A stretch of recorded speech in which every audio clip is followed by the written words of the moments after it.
Fundación Libertad y Desarrollo presenta Razón de Estado con Dionisio Gutiérrez. La democracia, las bondades de la república, la justicia y la libertad son los valores que dan acceso al desarrollo, oportunidades a la gente y esperanza a las naciones. De su fuerza y su vigencia dependen la vida y el bienestar de cada ser humano, de cada familia. Proteger y promover esos valores con determinación y convicción debe ser el compromiso de los ciudadanos del siglo XXI. Para eso es indispensable el ciudadano presente, que promueva, elija y vigile a quienes se ofrecen como líderes y pretenden gobernar. Las élites de América Latina deben subir a la altura de las circunstancias. Confundieron la libertad y la democracia con privilegios, cuando en realidad son derechos y responsabilidades. Chile va a segunda vuelta electoral el 19 de diciembre. Es posible que en esa elección se defina el futuro de América Latina para los próximos 20 años. La democracia liberal y republicana es el modelo político menos imperfecto conocido. Es el único que con trabajo, consistencia y sacrificios ha construido países exitosos. Las condiciones y su fundamento son la libertad, la certeza jurídica, el Estado de Derecho. El diseño y la propuesta de un modelo de desarrollo que tenga posibilidades de éxito para América Latina tiene como condiciones la división de poderes que solo la República ofrece. Cortes de justicia independientes formadas por los juristas más respetables y respetados de sus países, congresos de diputados con visión de Estado y practicantes del decoro y la honradez, y presidentes capaces, honestos, que garanticen el funcionamiento del Estado y respeten la norma democrática. América Latina está en un momento crítico de su historia. Ya no pueden pasar más años sin que el ciudadano sea el protagonista de su presente para salvar su futuro. Volvamos a tener ilusiones, esperanza y victorias en América Latina. Somos una región privilegiada del planeta, con gente buena y trabajadora y con recursos para avanzar.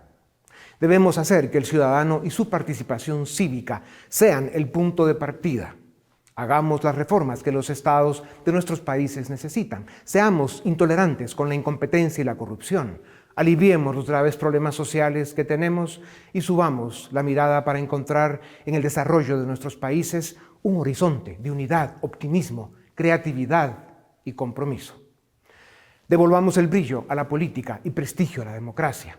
De eso depende el futuro. Es el único camino para estar a la altura de las circunstancias que hoy nos demanda la historia.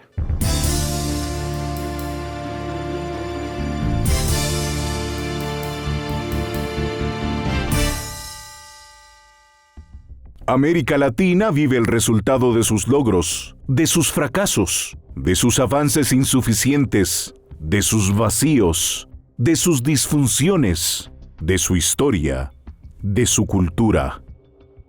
El saldo es negativo. Los dramas que sobrellevamos lo confirman. La pandemia los empeoró. También es cierto que somos, otra vez, campo de batalla, objetivo, instrumento y protagonistas en una nueva guerra fría, esta vez entre Estados Unidos y China. Por intereses geopolíticos y económicos, China y sus satélites, en alianza con el Foro de Sao Paulo, hoy rebautizado como el Grupo de Puebla, intentan capturar y desfigurar las democracias de América Latina, coartar sus libertades civiles y destruir las economías. Cuba, Nicaragua y Venezuela dan cuenta de ello. Hoy lo intentan en Perú y Chile. Seguirán con Honduras, Colombia y Brasil. Esto no es teoría conspirativa. Las evidencias son contundentes y el impacto cada día más sensible. Si no caen antes, algunos gobiernos democráticos, pero débiles e impresentables, allá donde haya elecciones, se intentará avanzar con la captura de América Latina y con la implantación del modelo populista de extrema izquierda, que sirve a los intereses geopolíticos chino-rusos y a los objetivos dictatoriales del Grupo de Puebla. La ausencia de instituciones respetables, la falta de un modelo de desarrollo, la caída en los precios de las materias primas, el deterioro económico y una pandemia provocaron en los últimos 7 años una fuerte caída en el ingreso de los latinoamericanos. Esto agregó 22 millones de pobres para regresar a que la tercera parte de los habitantes en una de las regiones más ricas del planeta, 209 millones de seres humanos, vivan en la pobreza. La falta de oportunidades, gobiernos incompetentes, élites indiferentes, una economía global insuficiente y un mundo complejo, polarizado, inundado de mentiras, desinformación y contradicciones, ha provocado descontento social, resentimiento, confusión y desesperanza. Emociones estas que están siendo instrumentalizadas y manipuladas por grupos de izquierda para incitar inestabilidad política y conflictividad. Este drama se desenvuelve con la complicidad ciega y pasiva de grupos y gobiernos de derecha que se dedican a la corrupción y a defender intereses de corto plazo. La excepción hoy son Uruguay, Ecuador, Colombia, República Dominicana y Costa Rica, países en los que sus gobiernos respetan la norma democrática y gobiernan con responsabilidad. Hasta 2019, Chile fue el referente de estabilidad democrática y crecimiento económico desde los años 90. Y hasta hace unos días, Colombia brillaba por su estabilidad política, por su fortaleza institucional y su liderazgo regional.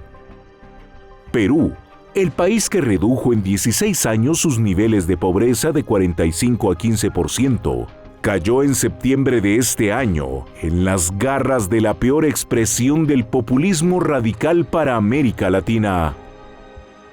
Chile vive un proceso constituyente con malos presagios y tendrá la elección presidencial en pocas semanas, en la que, si gana Boric, será el banderazo de salida al plan chavista en Chile. Y si gana Kast, los chilenos podrán rectificar para salvar su democracia y su libertad.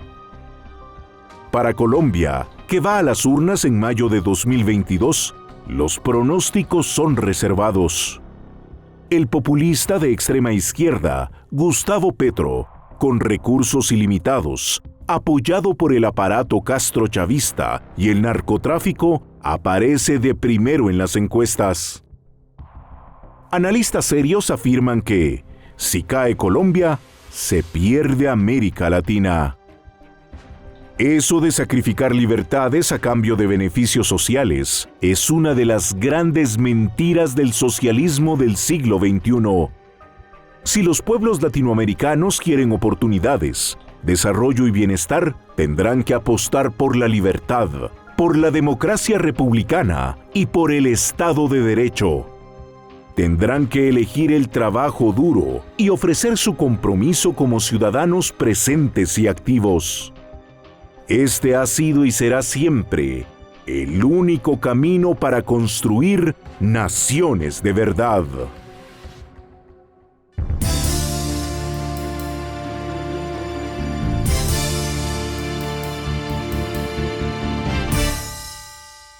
La vida de las naciones está marcada por ciclos, etapas, momentos y saldos, a veces buenos, a veces malos. La historia de la humanidad tiene como escenario principal lo que sucede en la política, en la economía, en la sociedad de cada pueblo, en cada familia. Toma una pequeña dosis de responsabilidad y honradez reconocer cuáles son los valores, las políticas y los sistemas que han construido naciones exitosas, prósperas, con bienestar y oportunidades para su gente. Hay naciones, regiones o incluso continentes que se condenan a sí mismas al fracaso, al sufrimiento, al subdesarrollo, a la pobreza, a la esclavitud. ¿Cuánto tiempo, cuántos siglos puede durar un ciclo o una etapa en la que las naciones deciden suicidarse y cuánto tiempo lo puede aguantar su gente? Cuba lleva 60 años, Nicaragua lleva décadas cambiando de dictadura, Venezuela ya pasó los 20. América Latina es una de las regiones más ricas del planeta, llena de gente pobre. atrapada en la mayoría de sus países por la corrupción y el narcotráfico, castigada con la incompetencia de sus políticos, despreciada por la indiferencia de sus élites. Por eso es tan importante que en este momento en la historia de América Latina se haga presente la generación que debe rescatar el rumbo y la racionalidad política para devolverla a la senda democrática, republicana, liberal, a una senda de respeto a la ley y a las libertades civiles, los únicos valores que construyen naciones de verdad. Para hablar sobre el momento que vive América Latina, sobre lo que ya sucedió en Argentina, Chile, Perú y Honduras, y sobre lo que puede suceder en Colombia en mayo de 2022, les presento desde Washington a Daniel Reichbeck, abogado, doctor en historia, columnista de prensa, fundador del movimiento libertario de su país, Colombia. Fue candidato a diputado y a la alcaldía mayor de Bogotá. En este momento nos cuenta que está haciendo un paréntesis en lo que es la política activa. Daniel es un referente respetable de la generación que debe decir presente para rescatar América Latina. Daniel, gracias por tu tiempo. En marzo y en mayo de 2022, Colombia elige Congreso y presidente. ¿Cuáles son las amenazas y por qué? Bueno, muchas gracias por la introducción y por la invitación. A ver, yo diría que la principal amenaza, sin duda alguna, en Colombia es básicamente caer bajo las garras de un gobierno chavista, la amenaza siendo concretamente el candidato actual senador Gustavo Petro, que quedó de segundo, llegó a segunda vuelta en el 2018 y ahora está liderando las encuestas.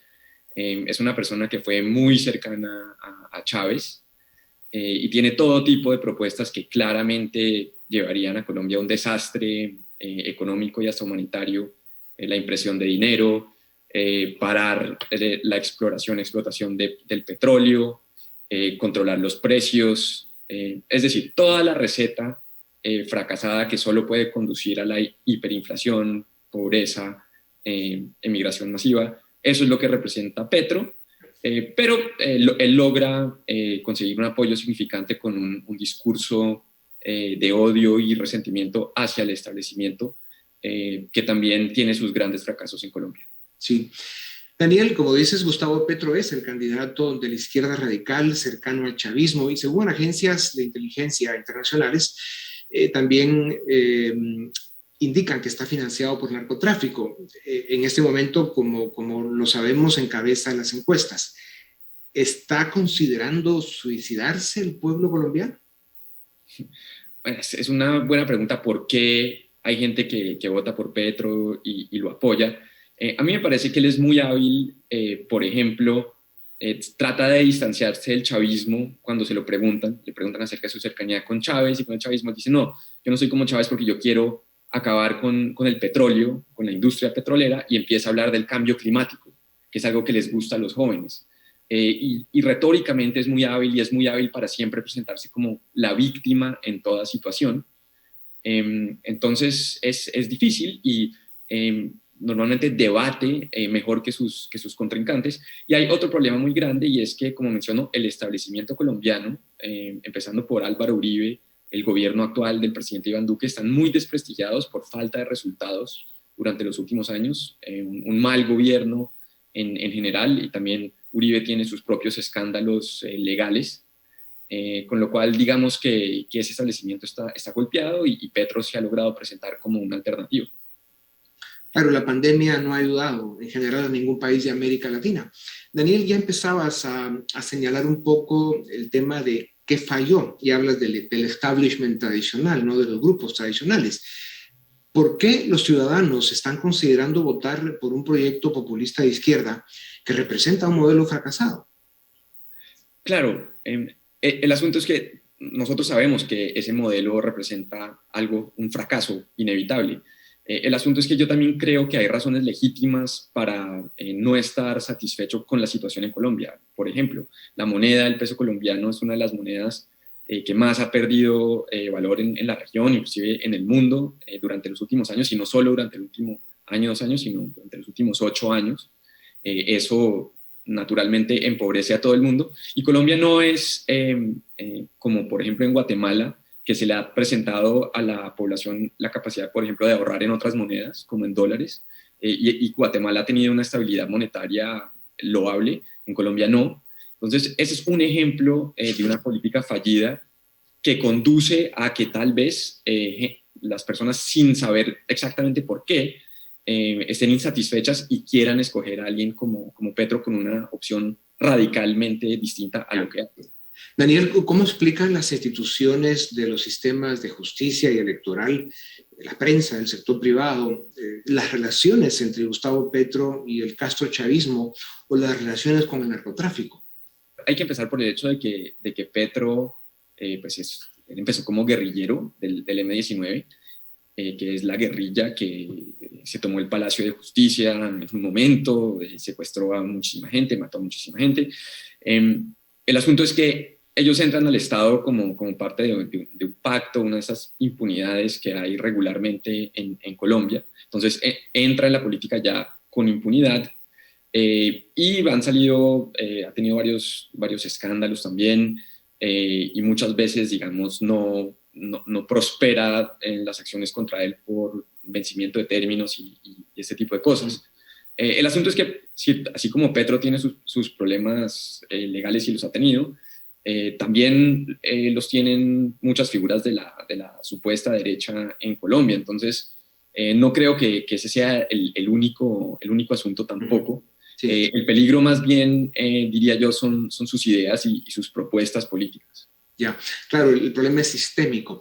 ¿Qué puede pasar en la segunda vuelta electoral? ¿Cuáles son las opciones? ¿Y quién tiene más posibilidades? El asunto es que, como se ve para las elecciones, como mencionaste, hay unas elecciones el 13 de marzo que son al Congreso, pero ese mismo día habrá varias consultas de coaliciones que se han formado. Una es la de Petro, que realmente no es una coalición porque él es el líder, claro, pero ellos van a llegar a una consulta para tratar de sacar muchos votos antes de la primera vuelta presidencial en mayo.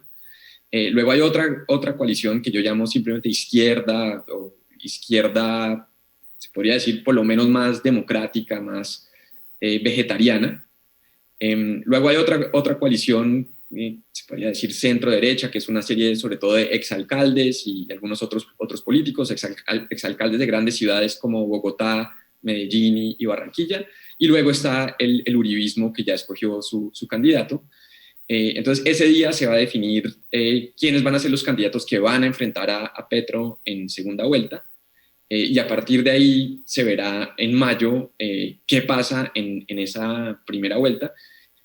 Algo interesante que ha pasado es que esta nueva coalición de centro-izquierda puede que le quite votos a Petro en esa primera vuelta, y eso también puede fortalecer a la centro-derecha, inclusive al uribismo, pero realmente aún hay mucha tela por cortar, falta mucho tiempo y pueden pasar muchas cosas.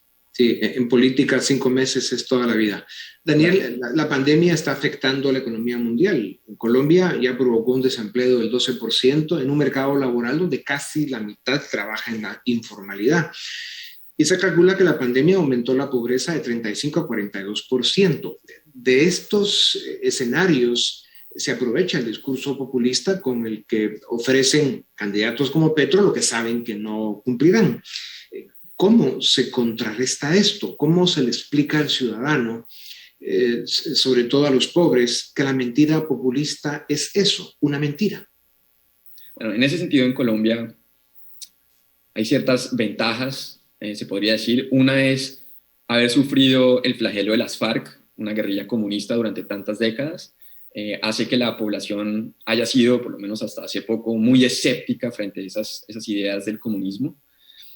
También el hecho de estar al lado de Venezuela, ser el país que por lejos más inmigrantes recibe, por sencillas razones geográficas, yo creo que hace pensar a mucha gente, bueno, puede que acá no la tengamos tan bien, acá hay muchos problemas, pero por lo menos no es como Venezuela, donde no hay ni comida, ni papel higiénico, ni absolutamente nada. Que sea todo. Entonces yo diría que esas son dos factores que juegan a favor, esperaría uno, de que la gente piense 2 veces antes de votar por alguien como Petro. Claro.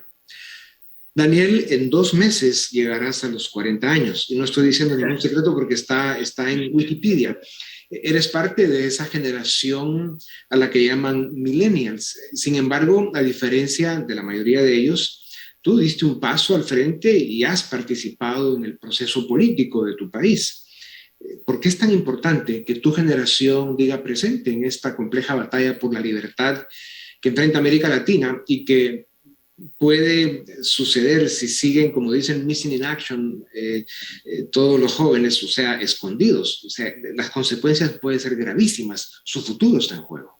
Sí, bueno, ese tema de las generaciones, porque, bueno, creo que bajo cierta definición yo soy millennial, pero ya los jóvenes me dicen boomer, los que realmente son jóvenes me dicen a mí boomer, entonces no sé qué tan joven soy, y de hecho algo que yo he notado en Colombia es que sí hay una diferencia entre personas de mi edad, más o menos, que nos acordamos y vivimos lo que era el país con Pablo Escobar, con las FARC, con las llamadas pescas milagrosas, que no podías salir ni media hora de la ciudad porque se están secuestrando básicamente todo el mundo.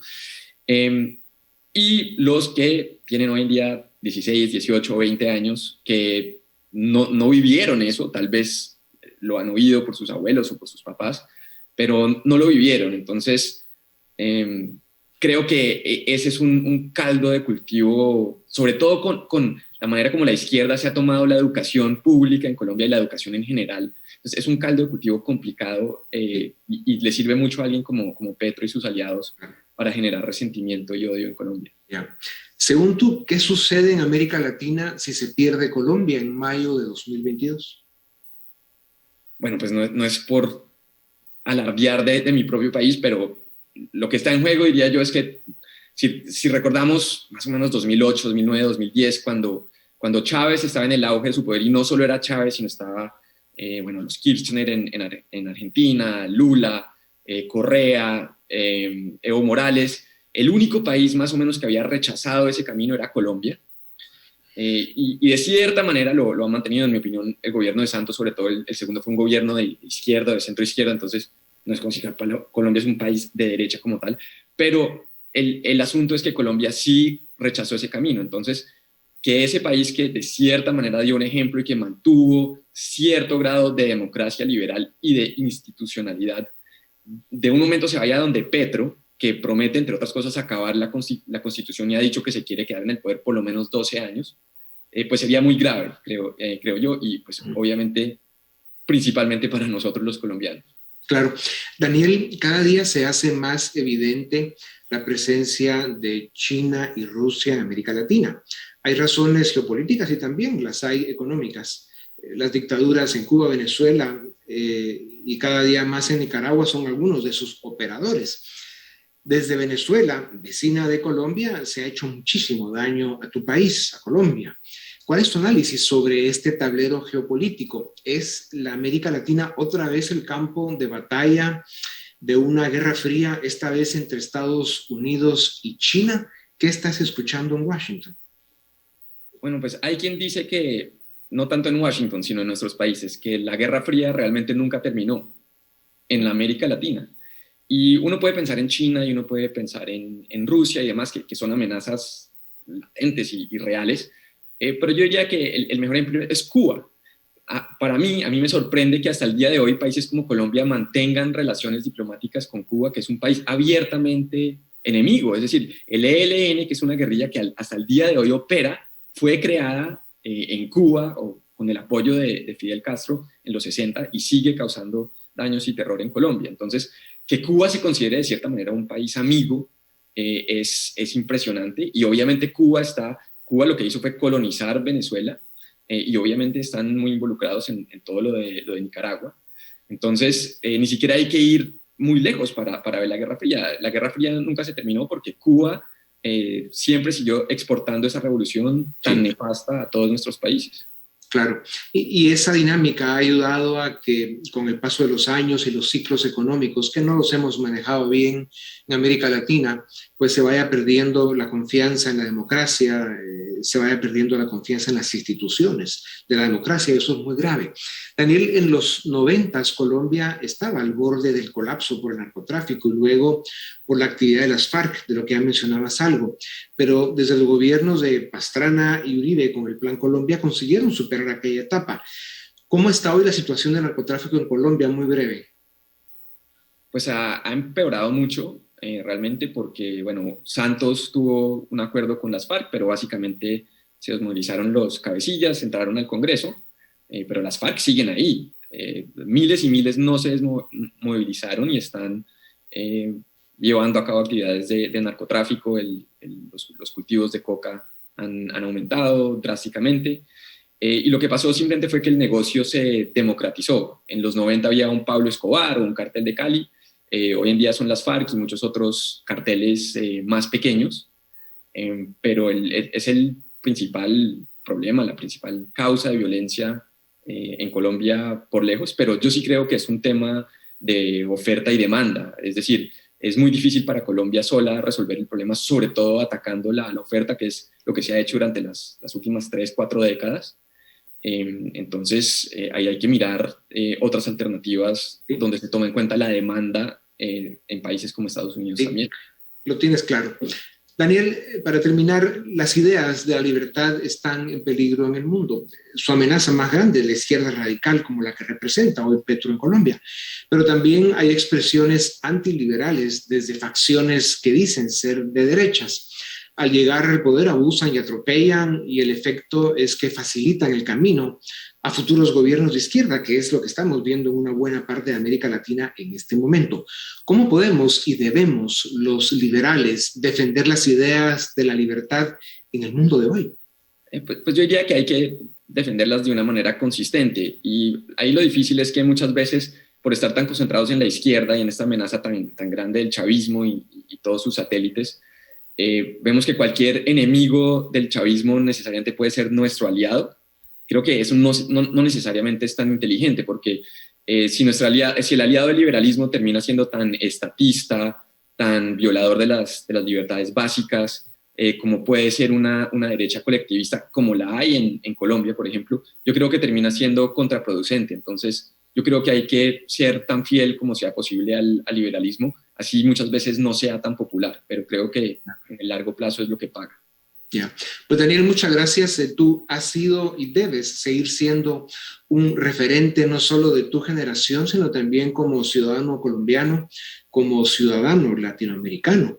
Espero que Washington no te atrape por demasiado tiempo, porque sin duda alguna Colombia te necesita a ti, a todos los de tu generación, para salvar su presente y dejar de que esté bajo esa amenaza tan terrible el futuro. Así que sin duda alguna América Latina pasa por un momento difícil y Colombia enfrenta las urnas de la historia en los próximos meses. Esperamos que el pueblo colombiano tenga la sabiduría para tomar las decisiones que hoy la historia le demanda. Daniel, muchas gracias. A ustedes también gracias. Esto es Razón de Estado.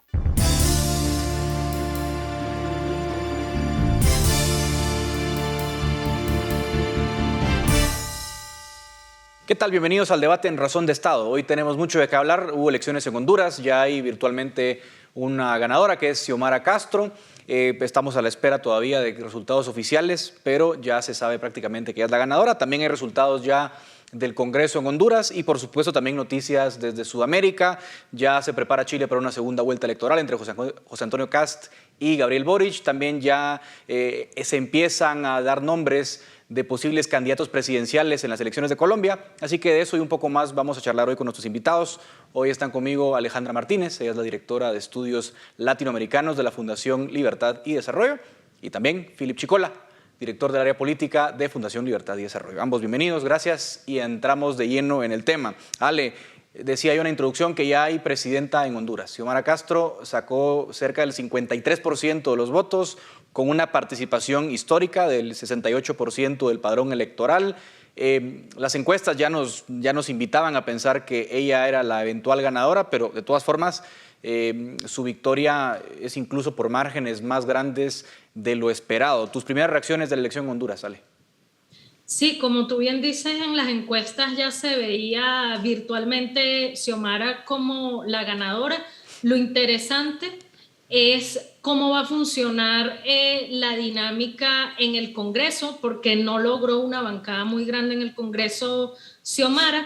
Por su lado, el Partido Nacional tampoco logró una bancada grande. Entonces, vamos a tener en Honduras un fenómeno tal vez en pequeño, que lo estamos viendo ya más grande, en una visión más general en toda América Latina, que es el fenómeno de una alta polarización, como realmente lo que pasó en esta elección en Honduras. Eran dos candidatos con propuestas rotundamente radicales y polarizadas, pero vemos que al final ninguno es una aplanadora que se logra posicionar frente al otro, ¿no?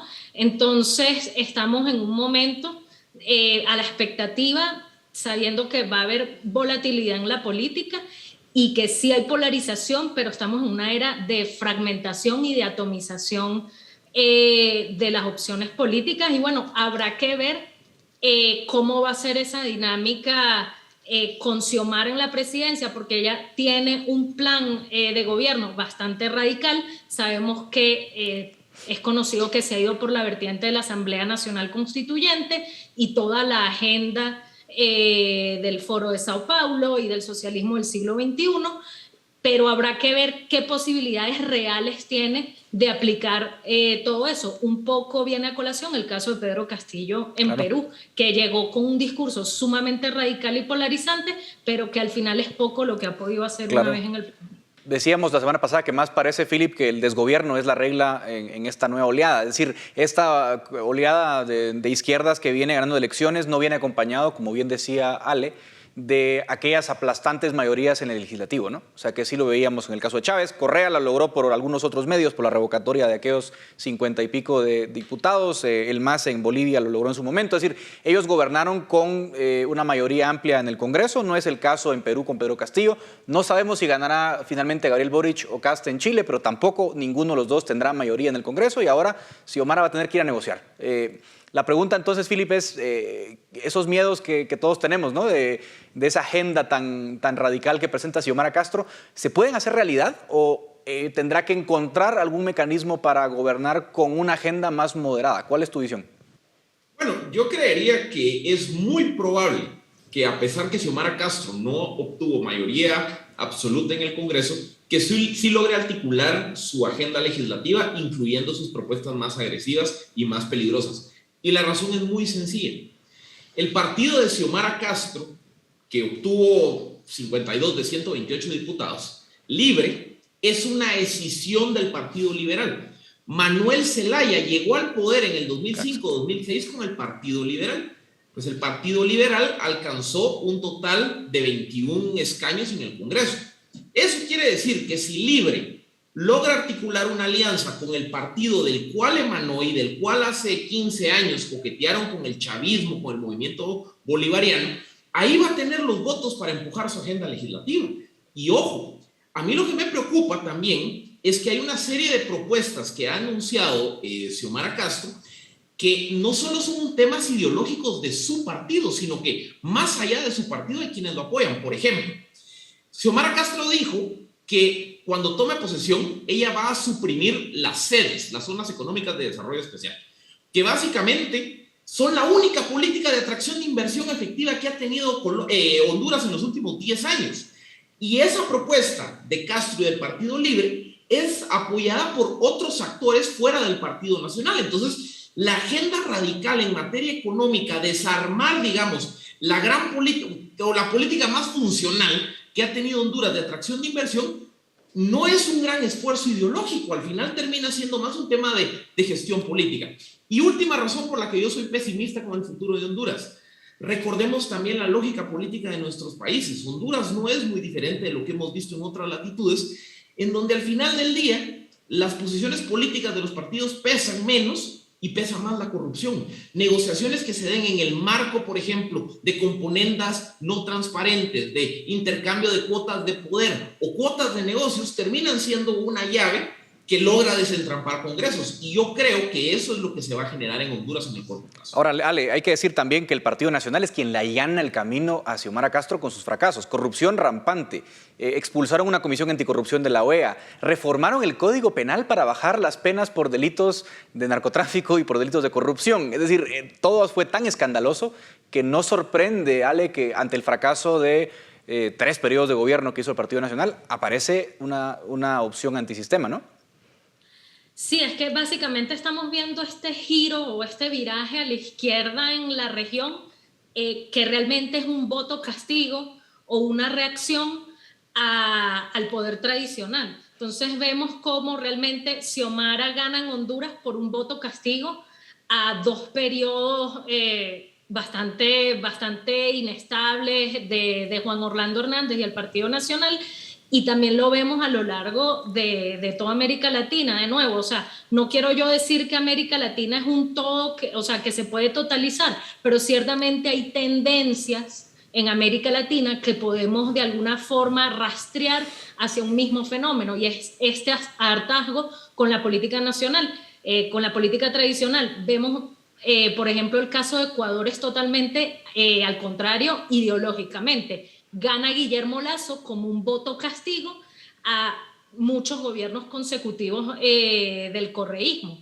Entonces vemos cómo este péndulo ideológico va de lado y lado. O sea, básicamente, como podríamos resumir lo que está pasando en la región, que va a seguir pasando hasta el 2022, porque este ciclo electoral continúa en 2022 con Colombia y Brasil, es que estamos viendo estos pendulazos, pero básicamente por voto castigo a la política tradicional, y ninguna opción se puede exitosamente imponer sobre la otra, porque vemos que se ganan por márgenes no tan grandes, y como bien han dicho, siempre van a tener que negociar, claro, y recurrir a la negociación, porque no se puede aplicar una aplanadora como sí pasó en la primera oleada de 2005, que obviamente sabemos que sí se logró por todo el aumento del precio de los commodities. Ahora, yo justamente quería complementar ese punto que acaba de decir Alejandra. Yo creo que más allá de enfocarnos en balances de fuerzas legislativas y en la relación si hay aplanadora o no con el partido oficial,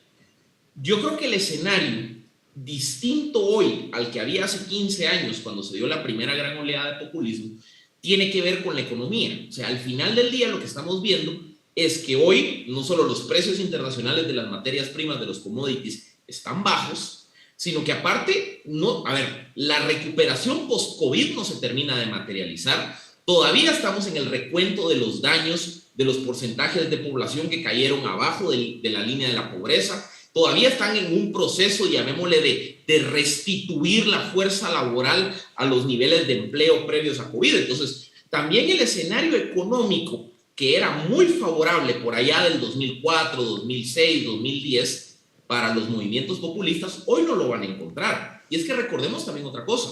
El populismo, al final del día, vende la promesa de clientelismo, la promesa de prebendas. O sea, yo voto por el populismo porque me ofrecen que el día de mañana me van a dar algo. Subsidios, bolsa, alimento, etcétera, etcétera, etcétera. Cuando un gobierno está en el poder y no cuenta con los recursos o no tiene una fuente estratégica de recursos, por ejemplo, el petróleo en Venezuela y demás, si los presupuestos están amarrados y no hay un mecanismo para ampliar significativamente el gasto en política populista, rápidamente el pez pierde el agua. Y ese creo yo que va a ser una variable distinta hoy a la que había hace 15 años. Claro. Entonces, creo yo que hay que enfocarnos más en entender cómo se puede comportar la economía latinoamericana y sobre todo los países que están teniendo estos virajes políticos en los siguientes 3, 4, 5 años, porque creo que de eso dependerá más que avance o no la agenda populista de todos estos sectores que están en la elección. Además, con el precio del petróleo en altos niveles, Chávez podía ser expansionista, tenía Petrocaribe, el ALBA y un montón de iniciativas, pero me quiero mover un poco al sur, porque también Colombia es un tema de interés en estos momentos. Ya se empiezan a ver los posibles candidatos. Allá también Gustavo Petro, desde la izquierda radical, digámoslo así, se proyecta como un virtual candidato puntero, más que todo porque la oposición no había definido candidaturas, yo creo, porque también es un personaje con antivoto. Oscar Iván Zuluaga finalmente va a ser la apuesta del Centro Democrático, que es el partido de Iván Duque, y por el otro lado, digamos, una opción de centro ideológico, del denominado la coalición Centro Esperanza, ha decidido que unificará candidaturas para competir digamos, directamente contra Oscar Iván Zuluaga y contra Gustavo Petro. Se lo disputarán seguramente Alejandro Gaviria y Sergio Fajardo. ¿Ves tú que Petro se conduce indefectiblemente a ser el primer presidente de izquierda radical de Colombia, o hay esperanza todavía en Colombia? Mira, no me atrevo a asegurar que ya la presidencia Petro la tiene ganada.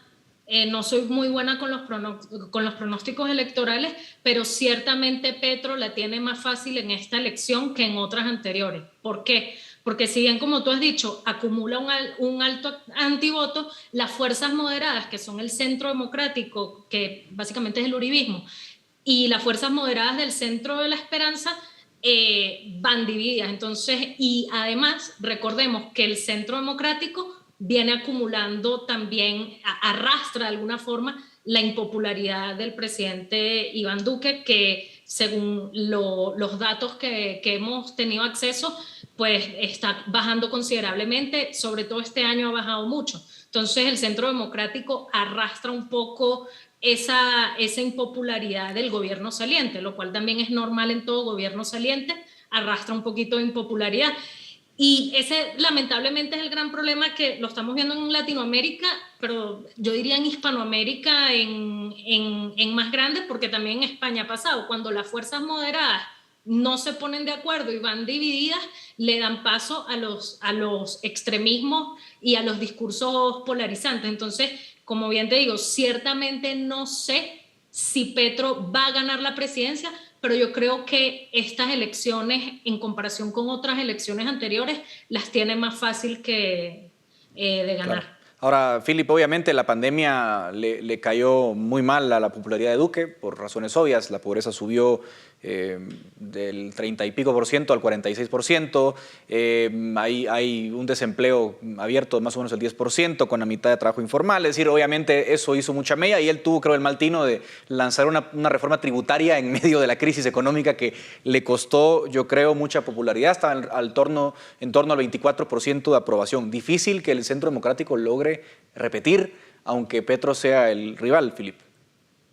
Sí, es que miren, así como Afganistán era la tumba de los imperios, la pandemia COVID-19 creo yo que va a ser la tumba de muchos gobiernos salientes, o sea, y de proyectos políticos, digamos, que estaban en el poder en el tiempo de la pandemia. Hemos visto, salvo unas 2 o 3 excepciones, El Salvador siendo una de ellas, que básicamente en toda América Latina, toda la gestión del COVID fue mal vista a los ojos de la ciudadanía. Y obviamente no es comparable, porque hay países donde hemos visto que ha sido desastroso la gestión COVID, el tema de la vacunación, versus, por ejemplo, países como Colombia, en donde a pesar de las limitaciones de ser un país latinoamericano, lograron, digamos, contener y fortalecer el sistema de salud y contener la pandemia. Aún así, la gestión de una crisis de esta naturaleza, naturalmente, tiene un efecto desgastante sobre gobiernos, sobre presidentes, sobre autoridades. Y al final lo que estamos viendo es que entre el desgaste COVID y un poco el descontento que se había generado entre las clases medias colombianas a raíz, digamos, de la desaceleración económica, se han generado condiciones en donde un Gustavo Petro, que ya venía traccionando en su popularidad política desde hace varios años, ha ido creciendo en las encuestas. Y entonces, al final, vean, todavía faltan más o menos 6 meses para las elecciones de 29 de mayo. Todavía es posible que, digamos, dependiendo de cómo se vaya generando las condiciones políticas y económicas del primer semestre de 2022, que se revierta la tendencia. Aún así, lo que las encuestas recientes nos decían es que Petro le saca, ¿qué? 15, 18 puntos de distancia al segundo o tercer lugar. Entonces, creo yo que el problema tiene que ver con lo atrás que están empezando, digamos, los candidatos del Centro Democrático y demás.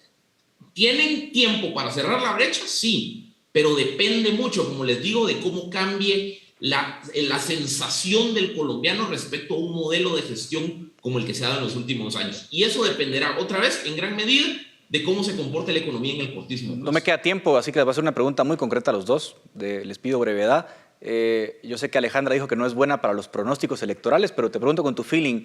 Algunas encuestas de segunda vuelta en Chile le dan una ligera ventaja a Boric. ¿Por quién te decantas, Boric o Kast? ¿Quién crees que puede salir ganador?